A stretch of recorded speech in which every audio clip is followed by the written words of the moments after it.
ভারত মহাসাগরে নিঃশব্দে শক্তি বাড়িয়ে চলেছে চীন এবং পাকিস্তান, এমনই ইঙ্গিত দিলেন ভারতীয় নৌসেনা প্রধান অ্যাডমিরাল দীনেশ ত্রিপাঠী। সংবাদ সংস্থা পিটিআইকে দেওয়া সাক্ষাৎকারে তিনি জানান, সমুদ্রপথে ভারতের সামনে এখন দ্বিমুখী চ্যালেঞ্জ তৈরি হয়েছে।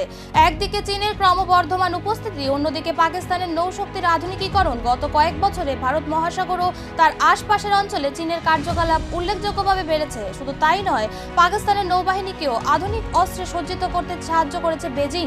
চীনে তৈরি এই 4টি diesel electric attack submarine Pakistan কিনছে। ইতিমধ্যেই তার একটি পাক নৌবাহিনীর হাতে পৌঁছে গিয়েছে। তবে এই পরিস্থিতিতে ভারতও সতর্ক। নৌপ্রধান জানিয়েছেন, সমুদ্রের নিচে নজরদারি, দূরপল্লার সামুদ্রিক পর্যবেক্ষণ এবং কৌশলগত প্রস্তুতিতে ভারতীয় নৌবাহিনী সম্পূর্ণভাবে সজ্জিত। ভারত মহাসাগরের নিরাপত্তা বজায় রাখতে প্রতিটি গতিবিধির উপর নজর রাখা হচ্ছে বলেও জানিয়েছেন তিনি।